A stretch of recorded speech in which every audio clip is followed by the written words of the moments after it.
UnSeelie friends, and welcome to Bramble On, the show that offers the most concise, the most erudite summations of the Fae soap opera Love Among the Brambles, available in any dimension in the Omniverse. Today, we cover episode 15930, What Now? Today's episode is sponsored by The Bobby's Bakery, Thanksgiving Tome for Wee Folk, a story about a turkey on the run so as not to be featured as the main event at the Thanksgiving meal. The book's title, A Matter of a Pinion. Yes, you heard that right. Now, in this episode, let us see what has transpired. Oh, we know that Rosy Katy Diddleaf returns when Viola is with Stalk, making for an incredibly awkward moment.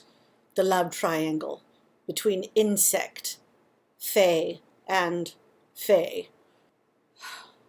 We are all rooting for Viola and Stalk, but Rosy had him in her thrall. I fear for his will. Moving on, Calla Lily returned to work at Ivy Glen Day Spa. There, she is able to help Milliam using her gifts as an empath. It helps him not only regain a bit of his memory, but undo the allergic reaction he had to the forget-me-not tea that had the exact opposite result as the one desired.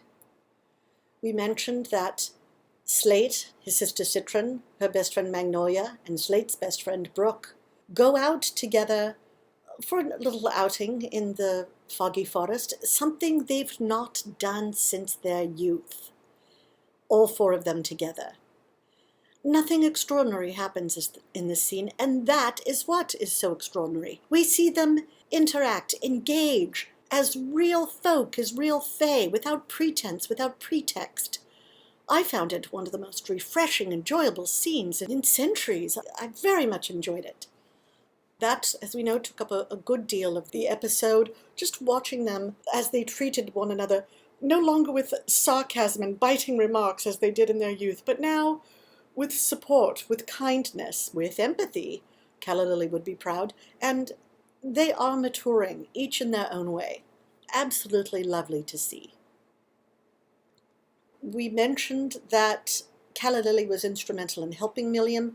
That is after Nanny went to her and solicited her help. That was a more meaningful gesture than Calla Lily had words to express. No one had ever gone to Callie for anything in the way of assistance because she was treated as being the inept, useless, untalented member of the family, the least interesting. We have Citron the baby, all charisma, gorgeousness, confidence. We have Viola, the eldest of the four siblings, who is wise, humble, and extraordinarily gifted in healing arts. And then we have Slate, the proverbial rascal, who steals hearts nearly as often as he used to steal from others for the fun of it. He did not suffer from kleptomania. It was just a hobby. He liked to see the hubbub and furor that would come with the aftermath of his thefts. People blaming each other, people thinking they'd forgotten where they'd laid things. He found it all quite entertaining. Aside from that, very little happened since we did have these group dynamics and group events. Mayor Cairn Hollow, determined to get back to his work in convincing the transit authority to move their road around the mound, the ferry mound, remembering how just several episodes ago Raffia had made a bid for Mayor Hollow's position. That having not been brought up lately, we've had a lot of Hollyloom episodes, we've had a new season, the ball, people were frozen, you name it. Anyway, as we recall, the mayor's position in government was threatened when Raffia indicated his desire to run for office. We've not heard much about that since. I have no idea if that is still in the offing. But good to see that Mayor Hollow is taking it seriously. So seriously, in fact, he goes to spy on Bernie Schwartzel, the transit authority representative, to see what he can learn, what he can glean, to use as persuasion. Dare I sense a blackmail scheme? We shall see.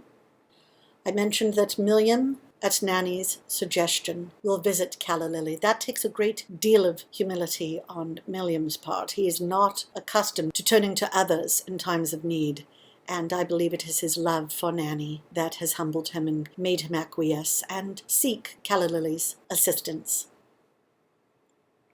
Meanwhile, with Raffia, he may not be discussing his bid for the mayorship at this moment. However, he is implying, no one knows how sincere it is, but he is making us believe that he has a sincere desire to do better, to be better. Might he go so far as to be kinder? Do we think he will give up his vendetta against the Fae, now that he has found out once and for all that Viola is the one that lifted the curse on the Fawn Witch? I do not understand. Is there a screw loose? What is Raffia's game? What is he really after? Did he give it some thought and decide it's not worth it? Something is not adding up. And last, Dodd Hoskins, the honorary Fae. Whereas we first meet him when he slams into a tree, having fallen asleep at the wheel, and was determined to prove the existence of the Fae and have them outed for all society, ostensibly subjecting them to undue scrutiny, perhaps scientific experimentation. Now he has gone the opposite way, not in the same vein as Raffia, but Dodd has become obsessed with not hurting nature. He surveys every step he takes to ensure there is not a worm or a bug in his path so as not to harm them. He's certainly gone vegetarian, to say the least. However, one fears he may not eat at all because he's so reticent to eat grains and leaves and vegetables, only doing so if he sees them either fall off the tree, off the vine, or finds them on the ground when they are still fresh. That, to me, sounds like an awful lot of work. This episode received a solid 4 mushroom rating. I believe, personally, it deserved higher because it took us places we'd not been before with the interactions of the Bramble children. I very much enjoyed it. Let's see what you have to say, callers. Caller number 1, what say you? Having that Rosy Katy Diddleaf whozits creature return is not good news for Viola and Stalk. He had pulled himself away from Rosy's thrall, and things were finally moving forward with Viola. If he breaks things off with Viola, I hope she gives him a break of his own, as in a broken nose. Oh, caller, I think we are all in one accord with you and concur completely. Rosy Katy Diddleaf. What a wrench that is in the works. It would be easy to say that she has no claim on him, that Stalk is devoted to Viola. He's been in love with her most of his life. However, Rosy, the Katy Diddleaf, mesmerized Stalk somehow to get him in her thrall, and one fears she may have the power to do it again. In any event, I do not think we can go blithely down the primrose path, believing that all is assuredly sunshine and roses for our Viola and Stalk. I don't know what else to say as far as retribution to Stalk. Let us see how this pans out first. Moving on to caller number 2. What say you? Hello there. Prince Raffia is turning good? Yuck! I don't watch the show to see high-ranking members of the UnSeelie Court go soft. If writers make him too squeaky clean, I'll just rewatch Penny Dreadful or The Witcher. Good day. Thank you, caller. I did enjoy your comment of yuck. Yes, a member of the UnSeelie Court turning into what we call a beamer. One of those Song of the Sun, happy, peppy people that spread sunshine wherever they go. It doesn't sit right with me either. As for Penny Dreadful or The Witcher, I enjoy those as well, especially Penny Dreadful, very much so. What is the other one I watched at the same time? Ripper Street. I enjoyed Ripper Street.